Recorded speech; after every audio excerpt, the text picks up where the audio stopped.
গোলকগঞ্জত ধৰ্ষণকাৰী আটক বিখোৱা লাওকুটি গাঁৱৰ গাঁওৰক্ষী বাহিনীৰ সম্পাদক বিপিন প্ৰধানীৰ বিৰুদ্ধে এগৰাকী বিশেষভাৱে সক্ষম যুৱতীক ধৰ্ষণৰ অভিযোগ। গোলকগঞ্জৰ ৰতিয়াডোখৰ এগৰাকী বিশেষভাৱে সক্ষম যুৱতীক ধৰ্ষণকাৰী লাওখোৱা গাঁওৰক্ষী বাহিনীৰ সম্পাদক যুৱতীগৰাকীক ধৰ্ষণ কৰাত সম্প্ৰতি 3 মহীয়া অন্তঃসত্ত্বা পৰিয়ালৰ এজাহাৰৰ ভিত্তিত আজি অভিযুক্ত বিপিন প্ৰধানীক আটক কৰে আৰক্ষীয়ে। অভিযুক্ত বিপিন প্ৰধানী লাওখোৱাৰ গাঁওৰক্ষী বাহিনীৰ সম্পাদক। গোলকগঞ্জৰ পৰা তপন ৰায় ৰিপৰ্ট, নৰ্থ ইষ্ট ফ্ৰণ্টিয়াৰ নিউজ।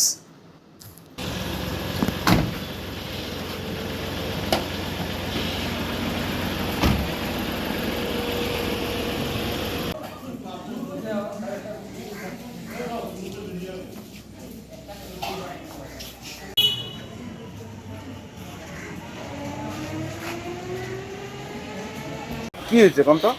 আমার বেটি একটা হ্যান্ডিক্যাপ, আমি তো কাম কাজ করি বেড়াই, বিপিন প্রধানী যাওয়া এসে করে কি যায় ভেটি সেক্রেটারি এইরকম বেয়া কাম করাতে আমার বেটির জন্য এখন 3 মাস প্রেগন্যান্ট। তোমার কি জানাল? এখন চাই বিশ্বাস চাই আমি। কেস দিচ্ছেন? কেস দেয়নি, দেবো, কেস দিছি।